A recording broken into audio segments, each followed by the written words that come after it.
K ആന്റണിയുടെ കോൺഗ്രസിനെ വിട്ട് നരേന്ദ്രമോദിയുടെ ഭാരതീയ ജനതാ പാർട്ടിയെ സ്വീകരിച്ചത്? ഞാൻ നരേന്ദ്രമോദിജിക്ക് ഒരു വിഷനുണ്ട്. ആ വിഷൻ്റെ ഒരു ഭാഗമാവാൻ താല്പര്യമുണ്ടായിരുന്നു. അങ്ങനെയാണ് ഞാൻ ഈ പ്ലാറ്റ്ഫോമിൽ പ്രവേശിച്ചത്. നരേന്ദ്രമോദിജിക്ക് ഒരു 25 വർഷത്തെ വിഷനുള്ളപ്പോൾ ഈ രാഹുൽ ഗാന്ധിക്ക് ഒരു 25 ദിവസത്തെ പ്ലാൻ പോലും ഉണ്ടെന്ന് അദ്ദേഹത്തിൻ്റെ കൂടെ പ്രവർത്തിക്കുന്ന ആർക്കും തോന്നിയിട്ടില്ല. ഒരു കുടുംബത്തിൻ്റെ ഇൻട്രസ്റ്റ് ഫോർവേഡ് ചെയ്യാൻ മാത്രമാണെന്ന് കോൺഗ്രസ് പാർട്ടി പൊളിറ്റിക്സ്. അപ്പോൾ അതാണ് ജനങ്ങൾ പിന്നെയും റിജക്റ്റ് ചെയ്യുന്നത്. നരേന്ദ്രമോദിജി പ്രധാനമന്ത്രിയായതിനു ശേഷം ഏറ്റവും കൂടുതൽ ശ്രദ്ധ കേന്ദ്രീകരിക്കുന്ന ഡിജിറ്റൈസേഷനാണ്. നരേന്ദ്രമോദി സ്കൂൾ ഓഫ് ഡെവലപ്മെൻറ്റിൽ നിന്ന് വരുന്ന ഒരാളെന്നുള്ള നിലയ്ക്ക് എന്താണ് പത്തനംതിട്ടയെക്കുറിച്ചുള്ള സ്വപ്നങ്ങൾ? പത്തനംതിട്ട വളരെ പൊട്ടൻഷ്യൽ ഉള്ള ഒരു ജില്ലയാണ്. കഴിഞ്ഞ 15 വർഷമായിട്ട് ആൻ്റണി ഇവിടെ MP ആണ്. പക്ഷേ വികസനമുണ്ടോ? ഇല്ല. ഇവിടുത്തെ നാട്ടുകാർ തന്നെ പറയുന്ന അദ്ദേഹം അവിടെ വെയിറ്റിംഗ് ഷെഡും ഈ ഹൈമാസ് ലൈറ്റും അല്ലാതെ ഇവിടെ ഒന്നും നടക്കുന്നില്ല. പക്ഷേ ഇവിടെയും ചില സാമൂഹ്യ വിരുദ്ധർ ഇവിടെ വർഗീയത കുത്തിവെക്കാൻ ശ്രമിക്കുന്നു. ഇപ്പം അതിന് ഏറ്റവും വലിയ എക്സാമ്പിളാണ് ഈ പൂഞ്ഞാർ പള്ളിയിൽ നടന്നൊരു വൈദികനെതിരെയുള്ള ആക്രമണം. പാലാ ബിഷപ്പിനെ വളഞ്ഞ് ആക്രമിക്കാൻ ശ്രമിച്ച സംഭവം. BJPയുടെ നിലപാടെന്ന് പറഞ്ഞാൽ നമ്മൾ 140 കോടി ഇന്ത്യക്കാരെയും ഒരുപോലെ കാണും. എല്ലാവരെയും ഒരുപോലെ കൊണ്ടുപോയി ഒരു വികസിത രാഷ്ട്രമായി മാറ്റാൻ നമ്മൾ പരിശ്രമിക്കും. മോദിജിയുടെ ഗ്യാരണ്ടികളാണ് നമ്മുടെ ഏറ്റവും വലിയ ശക്തി. അങ്ങനെ പറഞ്ഞിട്ടുണ്ടെങ്കിൽ അത് ചെയ്യും. കേരളത്തിൻ്റെ രാഷ്ട്രീയ ചരിത്രത്തിൽ അനിഷേധ്യമായ സാന്നിധ്യമായിരുന്നു കെ ആന്റണി.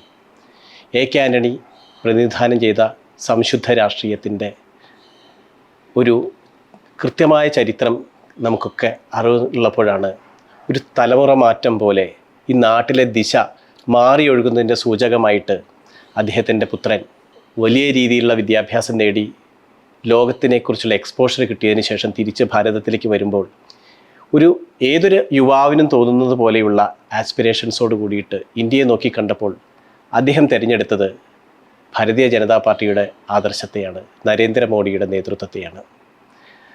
അങ്ങനെ കേരള രാഷ്ട്രീയത്തിലെ ഒരു വൻ ചലനമായ വലിയൊരു ടോക്കിംഗ് പോയിൻ്റായിട്ട് മാറിയ ആ രാഷ്ട്രീയ പ്രവേശനത്തിന് ശേഷം ഇപ്പോൾ ഈ ലോക്സഭാ തെരഞ്ഞെടുപ്പിൻ്റെ സമയത്ത് വളരെ നിർണായകമായൊരു മണ്ഡലത്തിൽ, പത്തനംതിട്ട എന്ന് പറയുന്ന മണ്ഡലത്തിൽ അദ്ദേഹം സ്ഥാനാർത്ഥിയാണ്. അദ്ദേഹമാണ് ഇന്ന് നമ്മുടെ അതിഥി. നമസ്കാരം.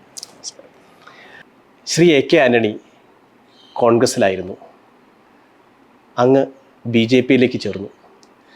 ശീലങ്ങൾ മാറാൻ ഇഷ്ടമല്ലാത്ത മനുഷ്യർ ആവർത്തിച്ച് കാരണങ്ങൾ മറന്നുപോയാലും ശീലം കൊണ്ട് ചെയ്തുകൊണ്ടിരിക്കുന്ന ഒരു തലമുറയുള്ളൊരു കാലത്ത് അതേ പാർട്ടിക്ക് തന്നെ വോട്ട് ചെയ്യണം, അച്ഛൻ്റെ മക്കൾ അത് തന്നെ ചെയ്യണം, കുടുംബപരമായിട്ട് അങ്ങനെ ചെയ്യണം എന്ന് ധരിച്ചു വച്ചായിട്ടുള്ളൊരു രാഷ്ട്രീയ സംസ്കാരമുള്ള കേരളത്തിൽ ഇതൊരു വിപ്ലവമാണ് താങ്കൾ ചെയ്തത്. എന്തുകൊണ്ടാണ് കെ ആന്റണിയുടെ കോൺഗ്രസിനെ വിട്ട് നരേന്ദ്രമോദിയുടെ ഭാരതീയ ജനതാ പാർട്ടിയെ സ്വീകരിച്ചത്? പൊതുവേ എൻ്റെ ഫണ്ടമെൻ്റൽ ബിലീഫ് ഇപ്പം ഫാമിലിയുടെ ബിലീഫ് തന്നെ മക്കൾ ഫോളോ ചെയ്യണമെന്നൊന്നും വിശ്വസിക്കുന്ന ആളല്ല. എന്നെ വീട്ടുകാരും അങ്ങനെ തന്നെയാണ് പഠിപ്പിച്ചിട്ടുള്ളത്. നമ്മുടെ സ്വന്തം കോൺഷ്യസ്നെസ് എന്താ ഇൻഡിവിജ്വലാണോ, അപ്പം നമ്മുടെ മനസാക്ഷിക്ക് അനുസരിച്ചുള്ള കാര്യങ്ങൾ ചെയ്യുക, നമ്മുടെ വിശ്വാസങ്ങൾക്ക് അനുസരിച്ചുള്ള കാര്യങ്ങൾ ചെയ്യുക. എന്തായാലും അതിനുള്ള ഫ്രീഡവും അവർ തന്നിട്ടുണ്ട്. കാര്യങ്ങൾ മനസ്സിലാക്കി നമ്മുടെ രീതിയിൽ തന്നെ ജീവിക്കാനുള്ളൊരു പഠനമാണ് അവർ നൽകിയിട്ടുള്ളത്. പിന്നെ ഇപ്പം കോൺഗ്രസ് പാർട്ടിയും ഭാരതീയ ജനതാ പാർട്ടിയും തമ്മിലുള്ള വ്യത്യാസം നോക്കിയാൽ ഇപ്പം നരേന്ദ്രമോദിജി നയിക്കുന്ന ഭാരതീയ ജനതാ പാർട്ടി ഓരോ BJP പ്രവർത്തകനും ഇന്ന് പ്രവർത്തിക്കുന്നത് ഒരു ലോങ് ടേം വിഷനുണ്ട്. ഇപ്പം രാജ്യത്തെ മുന്നോട്ട് കൊണ്ടുപോവുക, ഈ ദേശത്തെ മുന്നോട്ട് കൊണ്ടുപോവുക, ഒരു വികസിത രാഷ്ട്രമാക്കുക, അതിനൊക്കെ വേണ്ടി എല്ലാവരും പ്രവർത്തിക്കുന്നു. എല്ലാവരും ദേശീയതയിൽ ഒന്നിപ്പിടിച്ച് മുന്നോട്ട് പോകുന്നു. ഒരു ലോങ് ടേം വിഷനുമുണ്ട്. എല്ലാവർക്കും ഒരു നല്ല വിഷനോടുകൂടെ പ്രവർത്തിക്കുന്നവരാണ്. പക്ഷേ ഇന്ന് കോൺഗ്രസ് പാർട്ടി, രാഹുൽ ഗാന്ധി നയിക്കുന്ന കോൺഗ്രസ് പാർട്ടിയുടെ കാര്യം നോക്കിയാൽ ഞാൻ പലർക്കും പറഞ്ഞ ഒരു കാര്യമാണ്. നരേന്ദ്രമോദിജിക്ക് ഒരു 25 വർഷത്തെ വിഷനുള്ളപ്പോൾ ഈ രാഹുൽ ഗാന്ധിക്ക് ഒരു 25 ദിവസത്തെ പ്ലാൻ പോലും ഉണ്ടെന്ന് അദ്ദേഹത്തിൻ്റെ കൂടെ പ്രവർത്തിക്കുന്ന ആർക്കും തോന്നിയിട്ടില്ല. അപ്പം ഇന്ന് കോൺഗ്രസ് പാർട്ടി ഒരുപാട് മാറി. ഇത് പഴയ കോൺഗ്രസ് പാർട്ടിയല്ല. ഇപ്പം കഴിഞ്ഞ ഏതാനും വർഷങ്ങളായിട്ട് ഇതൊരു പ്രൈവറ്റ് ലിമിറ്റഡ് കമ്പനി പോലെയായി. ഒരു കുടുംബവും അവരെ ചുറ്റിപ്പറ്റിയുള്ള ചില ആൾക്കാരും മാത്രമുള്ളൊരു സ്ഥാപനമായി മാറി. അപ്പം ഇതാണ് ജനങ്ങൾ പിന്നെയും തിരസ്കരിക്കുന്നത്. ഇപ്പോൾ 2014 2019 അപ്പം BJP വലിയ മെജോറിറ്റിയോടെ ജയിച്ചു. അതൊരു സത്യമാണ്, വാസ്തവമാണ്. അതോടൊപ്പം തന്നെ മറ്റൊരു വാസ്തവം, 2014 2019 കോൺഗ്രസ് പാർട്ടിയുടെ ചരിത്രത്തിലെ ഏറ്റവും വലിയ പരാജയം ജനങ്ങൾ അവർക്ക് നൽകി. കാരണം അവർ രാഹുൽ ഗാന്ധിയുടെ ഈ രാഷ്ട്രീയം ഉൾക്കൊള്ളുന്നില്ല. കാരണം അതിന് പല കാരണങ്ങളുണ്ട്.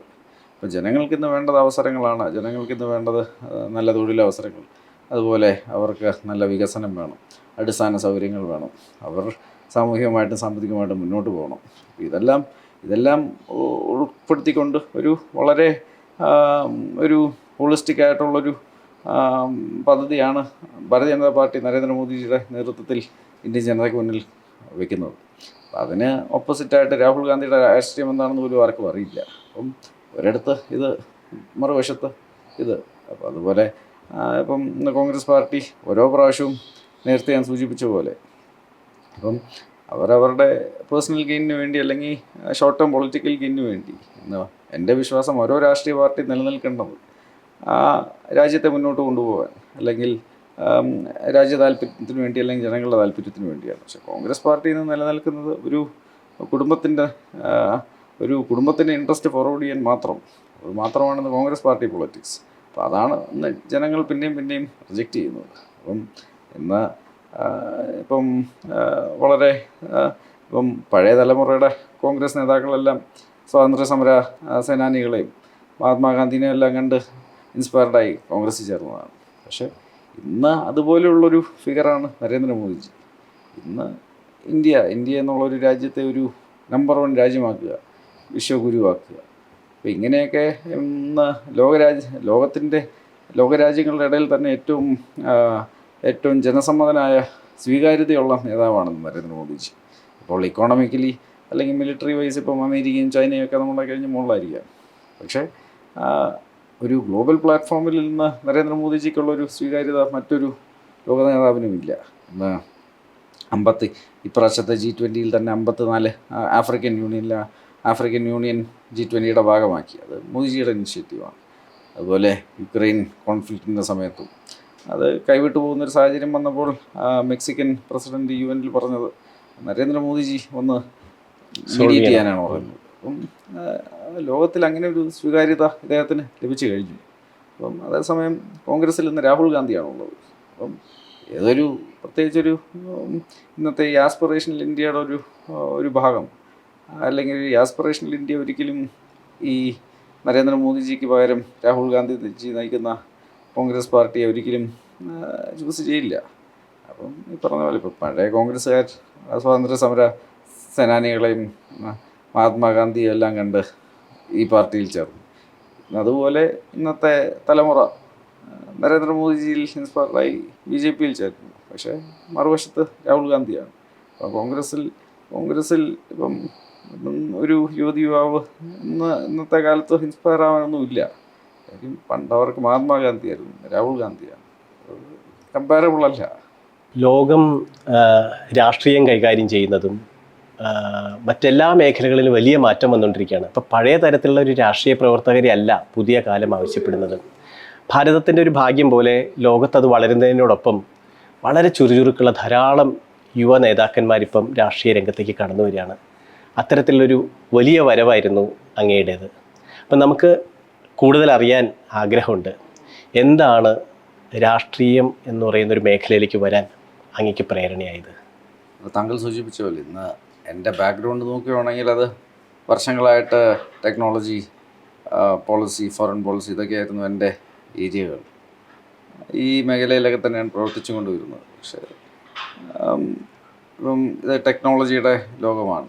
അതെ. അപ്പം നമ്മളെല്ലാ ഏത് മേഖലയായാലും technology is involve in some way the other. അപ്പം അതില്ലാതെ ഒന്നും ഒരു ഫീൽഡും ഇല്ല. രാഷ്ട്രീയം പോലും ഇപ്പം ഡിജിറ്റൽ ക്യാമ്പയിനുകളായാലും, ഇപ്പം ഡേറ്റ അനാലിറ്റിക്സ് ആയാലും, എന്തൊക്കെയായാലും technology is A part of it. അതുപോലെ ഇപ്പം policy മേക്കിങ്ങിലായാലും technology is A part of it. Narendra Modi ji പ്രധാനമന്ത്രിയായതിനു ശേഷം ഏറ്റവും കൂടുതൽ ശ്രദ്ധ കേന്ദ്രീകരിക്കുന്ന ഡിജിറ്റൈസേഷനാണ്. ആ സമയത്ത് നമ്മൾ ലോകത്തിലെ 11ാമത്തെ ഏറ്റവും വലിയ ഡിജിറ്റൽ ഇക്കോണമിയായിരുന്നു. ഇന്ന് ലോകത്തിലെ 3ാമത്തെ ഏറ്റവും വലിയ ഡിജിറ്റൽ ഇക്കോണമിയായി, ഫാസ്റ്റസ്റ്റ് ഗ്രോയിങ് ഡിജിറ്റൽ ഇക്കോണമിയായി, ലോകത്തിലെ ഏറ്റവും വലിയ സ്റ്റാർട്ടപ്പ് ഇക്കോസിസ്റ്റമായി. അപ്പം ഈ ഏരിയ എല്ലായിടത്തും ഉള്ളൊരു ഏരിയയാണ്. പക്ഷേ അതിലെനിക്ക് ഒരുപാട് താല്പര്യമുണ്ട്, അതിലാണ് ഒരുപാട് പ്രവർത്തിച്ചത്. പക്ഷേ ഇന്ന് രാഷ്ട്രീയത്തിലേക്ക് എങ്ങനെയാണെന്ന് പറഞ്ഞാൽ അത് പല കാരണങ്ങളാണ്. ഇപ്പം എൻ്റെ ബാക്ക്ഗ്രൗണ്ട് ഒരു പർട്ടിക്കുലർ ബാക്ക്ഗ്രൗണ്ടാണ്. അതുമാത്രമല്ല ഇപ്പം യാദൃശ്ചികമായിട്ട് ഇപ്പം ഇതിനു മുൻപ് കോൺഗ്രസ് പാർട്ടിയിലാണ് പ്രവർത്തിച്ച് തുടങ്ങിയത്. അതിൻ്റെ ഡിജിറ്റൽ ഫീൽഡിലും ഡേറ്റ ഫീൽഡിലും ഒക്കെ ആയിരുന്നു. അത് കഴിഞ്ഞ് പല കാരണങ്ങളാൽ I was very involve in politics. അപ്പം ചെറുപ്പം മുതലേ അത് എന്നും അടുത്ത് കണ്ട ഒരു ഫീൽഡാണ് ഈ പെർട്ടിക്കുലർ ബാക്ക്ഗ്രൗണ്ട് കാരണം. പിന്നെ അതിലും ചെറുപ്പം മുതലൊരു താല്പര്യം ഉണ്ടായിരുന്നു. അപ്പം ഓരോരുത്തർക്കും ഓരോ തലവരെ ഉണ്ടെന്ന് പറയാം. അത് കാരണം ഇപ്പോൾ എനിക്ക് താല്പര്യമുള്ള ഫീൽഡുകളെല്ലാം കൂടെ ഇപ്പോൾ ഒന്ന് ഒരുമിച്ച് പ്രവർത്തിക്കാനുള്ളൊരു അവസരം കിട്ടി. കഴിഞ്ഞ വർഷമാണ് BJP പ്രവേശിച്ചത്. അപ്രാവശ്യം ഞാൻ BJP പ്രവേശിച്ച സമയത്തും ഏതെങ്കിലും ഒരു സ്ഥാനമാനമോ ടിക്കറ്റോ ഒന്നും ഞാൻ ചോദിച്ചിട്ടൊന്നുമില്ല. ഞാൻ നരേന്ദ്രമോദിജിക്ക് ഒരു വിഷനുണ്ട്, ഇന്ത്യയെക്കുറിച്ചൊരു വിഷനുണ്ട്. ആ വിഷൻ്റെ ഒരു ഭാഗമാവാൻ താല്പര്യമുണ്ടായിരുന്നു. അങ്ങനെയാണ് ഞാൻ ഈ പ്ലാറ്റ്ഫോമിൽ പ്രവേശിച്ചത്. അത് കഴിഞ്ഞ് ഇന്ന് പാർട്ടി എനിക്ക് ധാരാളം അവസരങ്ങൾ തരുന്നു. എനിക്ക് പറ്റുന്ന രീതിയിൽ നന്നായി അതിനെ പ്രവർത്തിക്കാൻ ഞാൻ ശ്രമിക്കുന്നു. പൊതുവേ പൊളിറ്റിക്സിനെ കുറിച്ച് യുവാക്കൾക്ക് ഉള്ളൊരു ധാരണ, സമൂഹത്തിനുള്ളൊരു സ്റ്റീരിയോ ടൈപ്പ് എന്ന് പറഞ്ഞാൽ രാഷ്ട്രീയക്കാർക്ക് വിദ്യാഭ്യാസം ഇല്ല, അവർക്ക് അറിവില്ല, അവർക്ക് അവരുടെ സ്ട്രീറ്റ് സ്മാർട്ട്നെസ് മാത്രമാണ് അവരെ ആ സ്ഥാനങ്ങളിലേക്ക് എത്തിക്കുന്നത് പറയുന്ന ഒരു സ്റ്റീരിയോ ടൈപ്പിന് അപ്പുറത്തേക്ക് ടെക്നോളജിയും ശാസ്ത്രവും പുതിയ കാലത്തിൻ്റെ അനലിറ്റിക്കൽ സ്കില്ലും ഒക്കെ ആയിട്ട് പുതിയ ആൾക്കാർ വരേണ്ടതുണ്ട്. ഇപ്പം അങ്ങയുടെ വരവ് ഒരു പ്രത്യേക രീതിയിൽ പുതിയ യുവാക്കളെ ഇൻസ്പയർ ചെയ്യാൻ സാധ്യതയുണ്ട്. ഇതൊരു നേഷൻ ബിൽഡിംഗ് എന്ന് പറയുന്നൊരു ഡ്രീമിൽ. അപ്പം ഈ ഒരു ചോയ്സ് എടുക്കുമ്പം ഒരു നല്ലൊരു കരിയർ വേണ്ടാന്ന് വെച്ചിട്ട്, ആ പഠിച്ചതിൻ്റെയും ഒക്കെ വേണ്ടാന്ന് വെച്ചിട്ടുള്ളൊരു വലിയ റിസ്ക് ഉണ്ട് ഇതിൻ്റെ അകത്ത്. ആ ഒരു ജമ്പ്, ആ ഡിസിഷൻ മേക്കിംഗ് മൊമെൻറ്റ്സിനെ ഒന്ന് എക്സ്പ്ലെയിൻ ചെയ്യാമോ? അതിനങ്ങനെ ഡിസിഷൻ മേക്കിംഗ് ഒന്നുമില്ല. പക്ഷേ ഇപ്പം താങ്കൾ ചോദിച്ചതിൻ്റെ ഉത്തരം ഞാൻ പറയാം. എൻ്റെ സങ്കല്പം എന്ന് പറഞ്ഞാൽ ഇന്ന് രാഷ്ട്രീയത്തിൽ ഉണ്ടാക്കാൻ പറ്റുന്ന പോലത്തെ ഒരു ഇമ്പാക്റ്റ് സമൂഹത്തിൽ മറ്റൊരു ഫീൽഡിൽ ഉണ്ടാക്കാൻ സാധിക്കില്ല. ഇപ്പം technology is A very integral part, പല ഏരിയകളുമുണ്ട്. പക്ഷേ ഇന്ന് ഇന്ത്യ തന്നെ നോക്കുകയാണെങ്കിൽ ഇന്ന് 1.4 billion people are living here. 140 കോടി ജനങ്ങൾ ജീവിക്കുന്ന ഒരു താമസിക്കുന്ന ഒരു സ്ഥലമാണ്. അപ്പം ഓരോ ചെറിയൊരു പോളിസി, ഒരു നയമുണ്ടാക്കുമ്പോൾ 140 കോടി ജനങ്ങളെ എഫക്റ്റ് ചെയ്യുകയും അവരെ മുന്നോട്ട് കൊണ്ടുപോകാൻ സഹായിക്കുന്ന കാര്യങ്ങൾ ചെയ്യാൻ പറ്റുന്നൊരു ഏരിയയാണ്.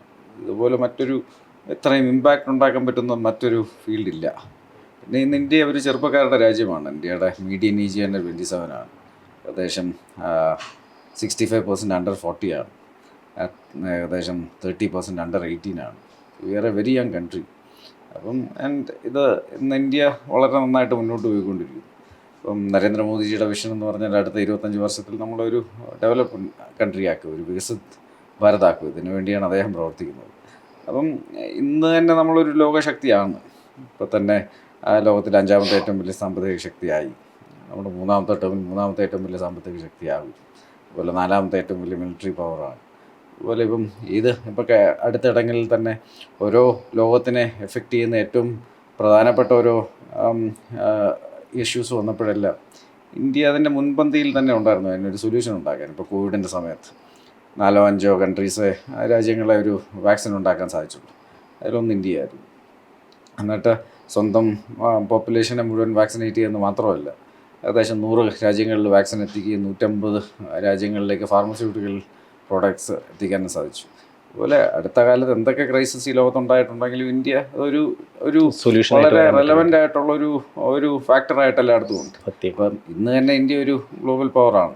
പക്ഷേ ഈ ഇന്ത്യനെ അടുത്തൊരു 25 വർഷത്തിൽ ഏറ്റവും പ്രോമിനൻ്റ് ആയിട്ടുള്ളൊരു വിശ്വഗുരുവാക്കി മാറ്റാനാണ് പ്രധാനമന്ത്രി ശ്രമിക്കുന്നത്. അപ്പോൾ ഇന്ന് ഈ യങ് ജനറേഷൻ ഇതൊരു വലിയൊരു കർത്തവ്യമാണ്. അപ്പോൾ അവരാണ് അതിൻ്റെ ഭാഗമാകേണ്ടത്. അപ്പോൾ എന്നെപ്പോലെ കോടിക്കണക്കിന് യുവാക്കൾ പ്രധാനമന്ത്രിയുടെ ഈ വിഷനിലാകൃഷ്ടരായി ഈ പാർട്ടിയിൽ പ്രവേശിച്ചിട്ടുണ്ട്. അത് കാരണമാണ് ഇപ്പം കഴിഞ്ഞ 10 വർഷം മുൻപ് തന്നെ 280-ലധികം സീറ്റോടെ വലിയ മെജോറിറ്റിയോടെ തന്നെയാണ് ജയിച്ചത്. 2019 ആയപ്പോൾ മെജോറിറ്റി കൂടി. അപ്പോൾ കൂടുതൽ ഫസ്റ്റ് ടൈം വോട്ടേഴ്സാണ് ഏറ്റവും കൂടുതൽ സപ്പോർട്ട് ചെയ്തത്. 2024 ആകുമ്പോൾ ഇനിയും മെജോറിറ്റി കൂടാൻ പോവുകയാണ്.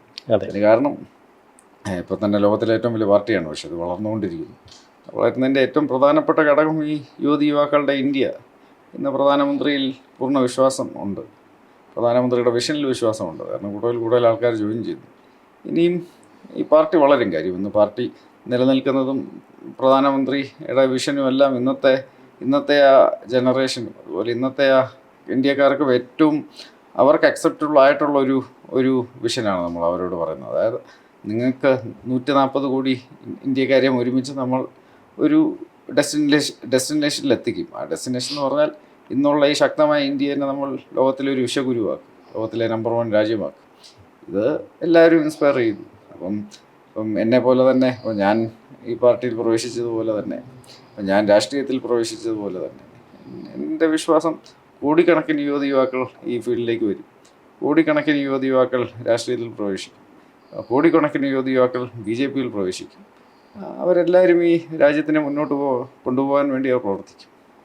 ഇപ്പോൾ നരേന്ദ്രമോദിജിയുടെ മന്ത്രിസഭ നോക്കിയാൽ ബെസ്റ്റ് ടാലൻറ്റുകളെ അവർക്കറിയുന്ന മേഖലയിൽ പ്ലേസ് ചെയ്യുകയും അവർ റിസൾട്ട് തരികയും ചെയ്യുന്നതാണ് നമ്മൾ കാണുന്നത്, വിദേശകാര്യമായാലും മറ്റെല്ലാ ഡിപ്പാർട്ട്മെൻറ്റുകളിലും. അതേപോലെ തന്നെ ഹാൻഡ് പിക്ക് ചെയ്ത് ആ ടാലൻറ്റുകളെ യൂസ് ചെയ്യാനുള്ള ഒരു പ്രത്യേക വൈഭവം അദ്ദേഹം കാണിക്കുന്നുണ്ട്. ഇപ്പോൾ തന്നെയാണെങ്കിൽ ഭാരതീയ ജനതാ പാർട്ടിയുടെ മാനിഫെസ്റ്റോ ഫോർമേഷനിൽ താങ്കളൊരു മെമ്പറാണ് എന്നറിയുകയുണ്ടായി. അതിലേക്ക് എന്തായിരുന്നു കോൺട്രിബ്യൂഷൻ, ആ പ്രോസസ്സ് എന്തായിരുന്നു, ആ മാനിഫെസ്റ്റോ ഫോം ചെയ്തത്, അതിൻ്റെ ഒരു ജനകീയ സ്വഭാവം, അതെങ്ങനെയാണ് ഓൾ ഇൻക്ലൂസീവായൊരു പ്രോസസ്സായിട്ട് വന്നത്, അതിനെപ്പറ്റി ഒന്ന് പറയാമോ? ഞാൻ പാർട്ടിയിൽ പ്രവേശിച്ച് കഴിഞ്ഞ് ഞാൻ ദേശീയ സെക്രട്ടറിയും ദേശീയ വക്താവുമായിരുന്നു. അപ്പം എൻ്റെ പ്രോസസ്സൊക്കെ ഒരുപാട് നാളുകൾക്ക് മുമ്പേ ഒരു ഇൻഫോർമലി സ്റ്റാർട്ട് ചെയ്തൊരു പ്രോസസ്സാണ്. അതായത് ഇപ്പം രാജ്യത്ത് എല്ലാ സ്ഥലങ്ങളിൽ നിന്നും പല രീതിയിൽ ജനങ്ങളുടെ ഇടയ്ക്ക് നിന്ന് തന്നെ സജഷൻസ് കളക്ട് ചെയ്യാനുള്ള ഒരു പ്രോസസ്സ് ഉണ്ടായിരുന്നു. അത് ഡിജിറ്റലി ഉണ്ടായിരുന്നു, വെബ്സൈറ്റുകൾ വഴി ഉണ്ടായിരുന്നു.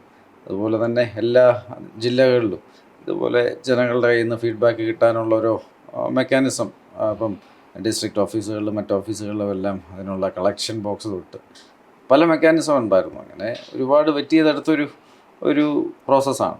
പക്ഷേ ഇന്ന് പ്രധാനപ്പെട്ട എല്ലാ മേഖലകളിലും ഇപ്പം ധനകാര്യമായാലും ഇപ്പം ദേശീയ സുരക്ഷയായാലും ഇപ്പം ഫോറിൻ പോളിസി ആയാലും ടെക്നോളജി ആയാലും ഇപ്പം എല്ലാത്തിനും അതിൻ്റെതായ ഒരു ടീമുണ്ട്.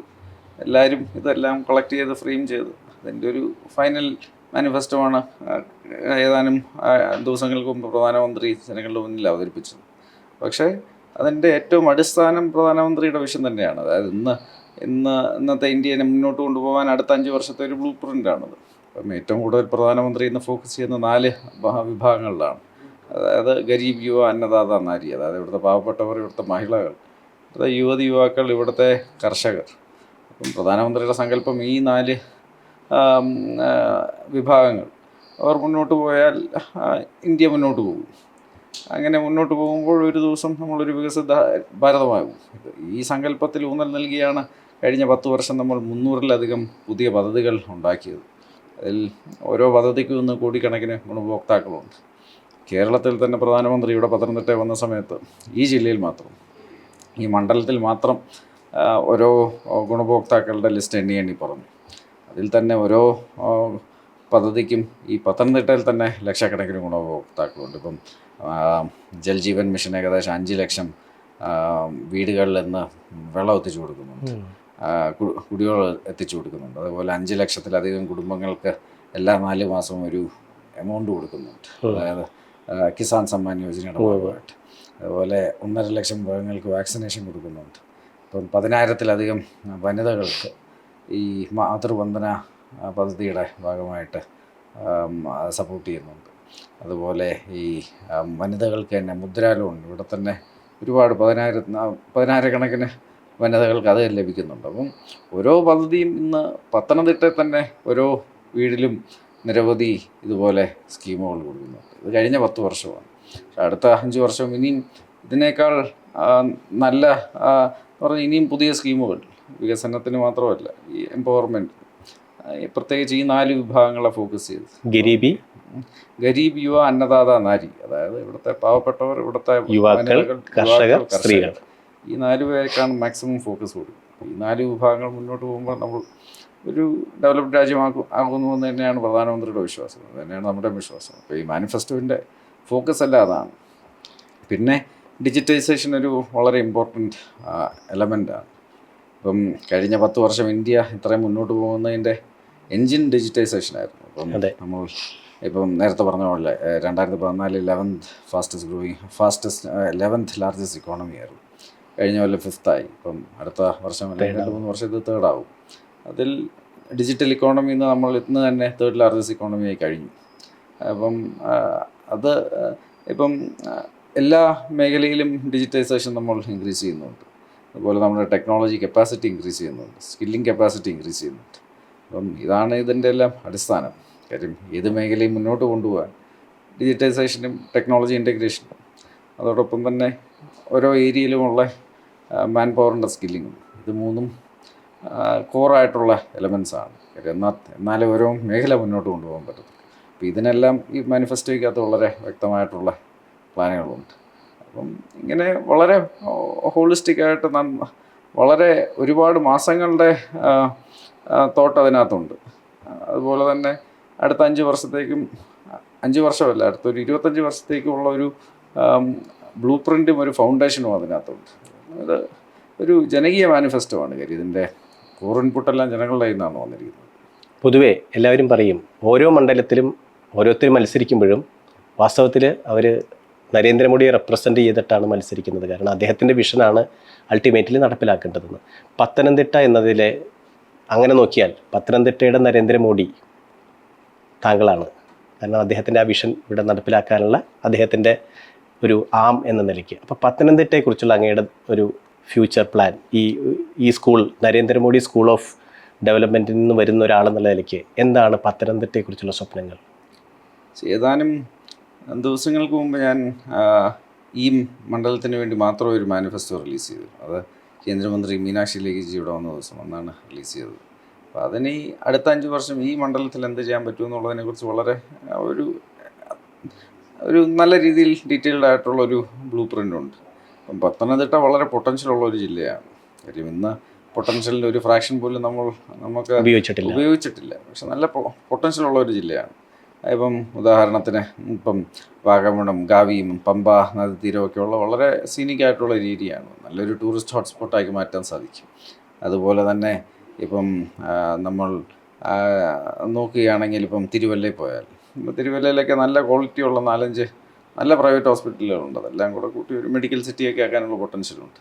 അതുപോലെ തന്നെ ഇപ്പം ശബരിമല പരിമല പള്ളിയുണ്ട്, മറ്റേ എരുമേലി പള്ളിയുണ്ട്, അതുപോലെ മാരമൺ കൺവെൻഷൻ നടക്കുന്നു, ചെറുകോൽപ്പുഴ കൺവെൻഷൻ നടക്കുന്നു, അതുപോലെ ആറന്മുള വള്ളംകളിയുണ്ട്. അപ്പോൾ ഇതൊക്കെ വെച്ച് എല്ലാ ജാതി മതങ്ങളുടെയും പുണ്യഭൂമികൾ ഇവിടെയുണ്ട്. വളരെ നല്ല സ്കെയിലിൽ നടക്കുന്ന ഓരോ കൾച്ചറൽ ഇവൻറ്റ്സ് ഇവിടെയുണ്ട്. ഇതെല്ലാം കൂടെ വെച്ചൊരു വലിയൊരു റിലീജിയസ് കൾച്ചറൽ ഹബ്ബാക്കി മാറ്റാൻ പൊട്ടൻഷ്യലുള്ള ഒരു സ്ഥലമാണ്. അതിനൊക്കെ അങ്ങനെ വലിയ പൊട്ടൻഷ്യലുണ്ട്. അതുപോലെ 10-50 കോളേജുകളുള്ള ഒരു സ്ഥലമാണ്. പ്രത്യേകിച്ച് ഹൈ ക്വാളിറ്റി ടെക്നിക്കൽ ഇൻസ്റ്റിറ്റ്യൂഷൻസൊക്കെ ഉള്ള ഒരു സ്ഥലമാണ്. പക്ഷേ പറയുന്ന രീതിയിൽ ഇവിടെ വ്യവസായങ്ങളൊന്നുമില്ല. ഇപ്പം ചെറുകിട വ്യവസായവും ഇല്ല, വലിയ വ്യവസായങ്ങളും ഇല്ല. ഞാൻ ഈ മണ്ഡലത്തിൽ വന്നപ്പോൾ ആദ്യം ശ്രദ്ധിച്ച ചില കാര്യങ്ങൾ, ഇവിടെ ഒരു IT പാർക്കില്ല, ഒരു ഇൻഡസ്ട്രിയൽ പാർക്കില്ല, ഒരു സ്റ്റാർട്ടപ്പ് ഇൻക്യുബേറ്റർ ഇല്ല, ഏതെങ്കിലും ഒരു സെൻട്രൽ ഗവൺമെൻറ് PSUവിൻ്റെ ഒരു യൂണിറ്റ് ഇല്ല. അപ്പം ശരിക്കും കഴിഞ്ഞ 15 വർഷം ഇവിടെ MP എന്താ ചെയ്തതെന്ന് എനിക്കറിയില്ല. അതുപോലെ തന്നെ കോറായിട്ടുള്ള വികസനങ്ങളും അതുപോലെ അടിസ്ഥാന സൗകര്യങ്ങൾ മാത്രമല്ല. ഇപ്പം ഇന്നത്തെ കാലത്ത് ആരും അടിസ്ഥാന സൗകര്യങ്ങളല്ല ആൾക്കാരുടെ ആസ്പിറേഷൻ, അതിനെ കഴിഞ്ഞാൽ വളരെ അധികമാണ്. അപ്പം അതിനുള്ള ഒരു ഇത്രയും പൊട്ടൻഷ്യലുള്ള സ്ഥലത്ത് അങ്ങനെ ഒരു ജനങ്ങൾക്ക് ഓപ്പർച്യൂണിറ്റീസ് ഒന്നും ക്രിയേറ്റ് ചെയ്യുന്നൊന്നും ഇല്ല ഇവിടെ. ഇപ്പം ഏതെങ്കിലും ഒരു സംരംഭന ഒരു വ്യവസായി ആയാലും ഒരു ഇൻവെസ്റ്റർ ആയാലോ ഒരു ഓൺട്രപ്രണർ ആയാലോ അല്ലെങ്കിൽ അങ്ങനെയുള്ളവർക്കൊന്നും ഇവിടെ അതിനുള്ളൊരു ഇക്കോസിസ്റ്റം ഇല്ല. അതുപോലെ തന്നെ നല്ല വിദ്യാഭ്യാസം കഴിഞ്ഞ ഒരാൾക്ക് വർക്ക് ചെയ്യാനുള്ളൊരു നല്ല ഒരു സ്ഥാപനങ്ങൾ പോലും ഇല്ല. അപ്പം ഇതൊക്കെ കാരണമാണ് ഇപ്പം ഒരുപാട് പേർ ഗ്രാജുവേഷൻ കഴിഞ്ഞാൽ ഉടനെ ഇവിടെ നിന്ന് പോകും. അപ്പോൾ ഏറ്റവും കൂടുതൽ കേരളത്തിൽ തന്നെ NRIs ഉള്ള സ്ഥലങ്ങളിലൊന്നും ഇതാണ്. അത് നല്ല കാര്യമാണ്. ഇപ്പോൾ NRIs അതൊക്കെ ഞാനെപ്പോഴും പറയുന്നത്, എല്ലായിടത്തും പറയുന്നത്, അതായത് പ്രവാസികളെന്ന് നമ്മുടെ ഏറ്റവും വലിയ സപ്പോർട്ടാണ് കേരളത്തിന് വേണ്ടി. അപ്പം റെമിറ്റൻസും അവരുടെ ഹാർഡ് വർക്കും എല്ലാമാണ് ഈ കേരളത്തെ ഇങ്ങനെ പിടിച്ചു നിർത്തുന്നത്. പക്ഷേ ഇവിടെ ഒരുപാട് പേര് പോകുന്നത് ഇവിടെ ഒരു ഓപ്പർച്യൂണിറ്റി ഇല്ലാത്തതും കൊണ്ടും കൂടെയാണ്. അപ്പം മറ്റ് സ്ഥലങ്ങളിലൊക്കെ ഇപ്പം ഈ പറഞ്ഞ കാര്യങ്ങളൊക്കെ ഉണ്ട്. വേണ്ടവരൊക്കെ ഇവിടെ നിൽക്കാനുള്ളൊരു അവസരം പോലും ഒന്നുമില്ല. ഒരുപാട് കാര്യങ്ങൾ ചെയ്യാൻ പറ്റുന്നൊരു സ്ഥലമാണ്, നല്ല പൊട്ടൻഷ്യലുള്ളൊരു സ്ഥലമാണ്. അപ്പം ആ പൊട്ടൻഷ്യൽ നമുക്ക് റീച്ച് ഔട്ട്, ആ പൊട്ടൻഷ്യൽ നമുക്ക് അതിലെത്തണമെങ്കിൽ അതിന് ഡിസൈസീവായിട്ടുള്ള പോളിസി മേക്കിങ്ങും പൊളിറ്റിക്കൽ വില്ലും വേണം. അതിന്ന് UDFനും ഇല്ല, LDFനും ഇല്ല. താങ്കൾ പറഞ്ഞ പോലെ ഇന്ന് ഓരോ സ്ഥാനാർത്ഥിയും ഇന്ന് നരേന്ദ്രമോദിജിയെ പ്രതിനിധീകരിച്ച് തന്നെയാണ് നിൽക്കുന്നത്. ഓരോരുത്തരും മോദിജിയുടെ സ്ഥാനാർത്ഥികൾ തന്നെയാണ്. അപ്പം അദ്ദേഹത്തിന് ഇന്ത്യയെക്കുറിച്ചുള്ളൊരു വിഷനുണ്ട്. ഇന്ത്യ വികസിക്കുമ്പോൾ അതോടൊപ്പം തന്നെ കേരളം വികസിക്കണം, പത്തനംതിട്ട വികസിക്കണം, അതുപോലെ ഓരോ സ്ഥലം വികസിക്കണം. അപ്പോൾ അതിന് അദ്ദേഹത്തെ പ്രതിനിധീകരിക്കുന്നൊരു സ്ഥാനാർത്ഥി വിജയിക്കുക, അദ്ദേഹത്തിനെ പ്രതിനിധീകരിക്കുന്ന ഒരു ജനപ്രതിനിധി വിജയിക്കുകയാണെങ്കിൽ അത് തീർച്ചയായിട്ടും ജനങ്ങൾക്ക് കൂടുതൽ നല്ലതായിരിക്കും. കാര്യം ഇന്ന് പത്തനംതിട്ടയുടെ കാര്യം നോക്കിയാലും മറ്റേത് മണ്ഡലത്തിലും ഇത് തന്നെയാണ്. പക്ഷേ ഇവിടെ അതിനേക്കാൾ കൂടുതലാണ്. കാര്യം ഇന്ന് LDF സർക്കാരിൻ്റെ കാര്യം പറയുകയാണെങ്കിൽ അവർക്ക് ഇന്ന് സാലറിയും പെൻഷനും പോലും കൊടുക്കാൻ അവർക്ക് ഫൈനാൻഷ്യൽ കപ്പാസിറ്റി ഇല്ല. സംസ്ഥാനം വലിയ കടക്കണിയിലാണ്. അതുപോലെ ഇവിടെ വലിയ സാമ്പത്തിക പ്രതിസന്ധിയിലാണ്. അപ്പം ഇങ്ങനെയുള്ളൊരു സാഹചര്യത്തിൽ അവരൊരു പുതിയ എന്തെങ്കിലും ഡെവലപ്മെൻറ്റ് കൊണ്ടുവരുമെന്നൊന്നും ആരും പ്രതീക്ഷിക്കേണ്ട. പുതിയ എന്തെങ്കിലും പദ്ധതികൾ കൊണ്ടുവരുമെന്ന് അവർക്ക് പ്രതീക്ഷിക്കേണ്ട.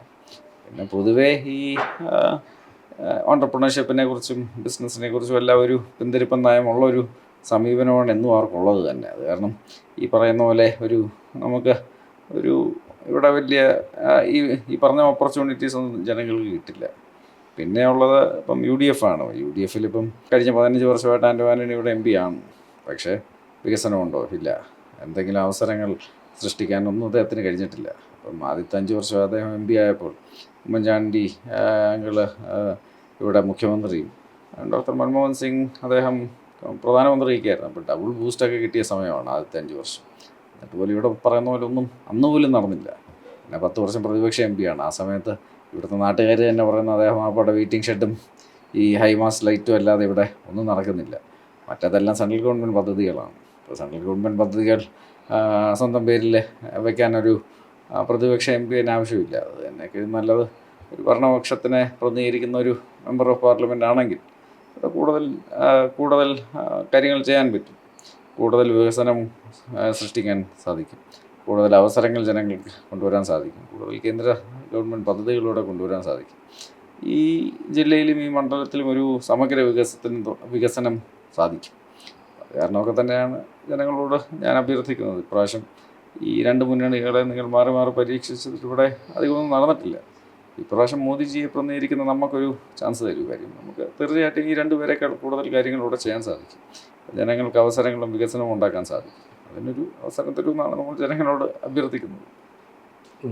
മിസ് ക്യാമ്പയിനിങ് ഇത്രയും ശരികൾ നടക്കുന്ന സമയത്തും ഇന്ത്യയിൽ ധാരാളം കുഴപ്പങ്ങളുണ്ടെന്ന് പ്രസൻറ്റ് ചെയ്യാനുള്ളൊരു വലിയ ശ്രമം നടക്കുന്നുണ്ട്. അത്തരമൊരു ശ്രമത്തിൻ്റെ ഭാഗമായിട്ടുള്ള BBC ഡോക്യുമെൻ്ററിയോട് ഉള്ള ശക്തമായ പ്രതികരണത്തിൻ്റെ ഭാഗമായിട്ടാണ് താങ്കളുടെ ഒരു ഡിസിഷൻ മേക്കിംഗ്. ഇനി നോ മോർ ഓഫ് ഇങ്ങനത്തെ ഒരു മിസ് ക്യാമ്പയിനിങ്ങിനെ കൂട്ടുനിൽക്കാൻ പറ്റില്ല എന്ന് പറയുന്നൊരു നിലപാടിലേക്ക് എടുക്കുകയും, അതായത് എന്താണ് യഥാർത്ഥ ചിത്രമെന്ന് ലോകത്തിനോട് പറയണം എന്നുള്ളൊരു തീരുമാനത്തിൻ്റെ ഭാഗമായിട്ടാണ്. അങ്ങനെ നോക്കുമ്പം നരേന്ദ്രമോദി സർക്കാരിനെതിരെയുള്ള ക്യാമ്പയിനുകൾക്കെതിരെ ഒരു ഷീൽഡ് അല്ലെങ്കിൽ ഒരു ഉത്തരം എന്ന നിലയ്ക്കാണ് താങ്കൾ BJP പ്രവേശനം എന്ന് സംഭവിച്ചത്. അത്തരം ക്യാമ്പയിനുകൾ നിരന്തരമായിട്ട് ഇത്രയും വികസനങ്ങൾ നടക്കുമ്പോഴും ചെറിയ ചെറിയ ഇൻസിഡൻറ്റുകളെ പെരുപ്പിച്ചുകൊണ്ട് നടക്കുന്നുണ്ട്. അപ്പം ന്യൂനപക്ഷങ്ങൾ പ്രതിസന്ധിയിലാണെന്ന് പറയുന്ന ക്യാമ്പയിൻ കാര്യമായിട്ട് നടക്കുന്നുണ്ട്. ഇതിനെ ഒന്ന് റൈറ്റ്ലി പ്ലേസ് ചെയ്യാൻ പറഞ്ഞാൽ എങ്ങനെയായിരിക്കും സംഭവിക്കുക? കഴിഞ്ഞ 10 വർഷമായിട്ട് ശ്രീ നരേന്ദ്രമോദിജിയുടെ നേതൃത്വത്തിൽ ഇന്ത്യ ആദ്യത്തെ 67 വർഷത്തിൽ കണ്ടതിനേക്കാൾ കൂടുതൽ വികസനവും പുതുപ്പും എല്ലാം നടത്തിയിട്ടുണ്ട്. ഒരു സത്യമാണ്.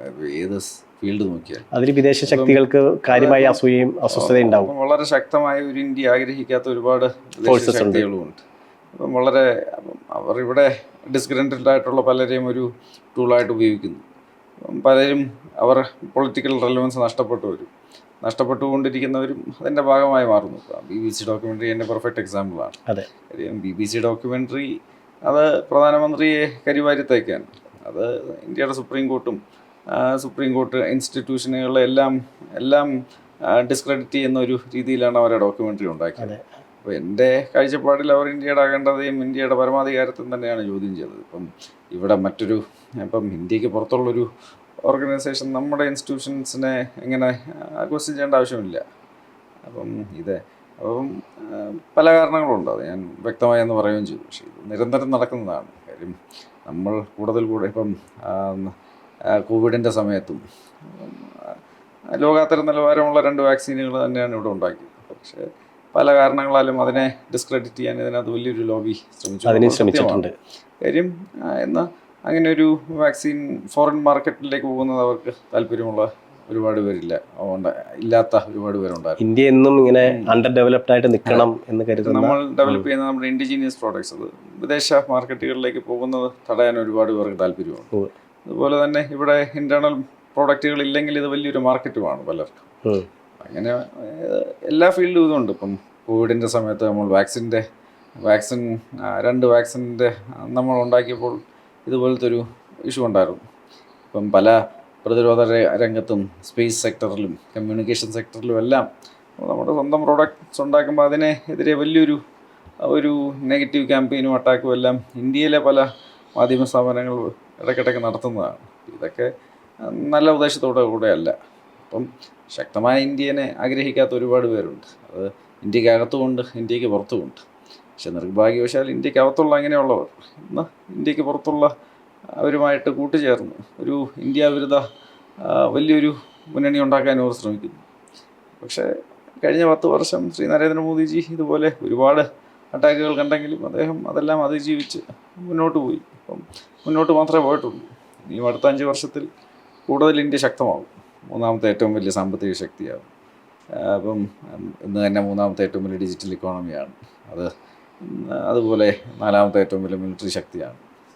നമ്മുടെ ലൊക്കേഷനും പല കാരണം നമ്മൾ ഒരു എമർജിങ് മൾട്ടിപോളർ വേൾഡിൽ ഒരു വളരെ റെലവൻ്റ് ആയിട്ടുള്ളൊരു പോളായിരിക്കും. അപ്പോൾ അത് ഇഷ്ടപ്പെടാത്ത ഒരുപാട് പേർ കാണും. പക്ഷേ അത് റിയാലിറ്റിയാണ്.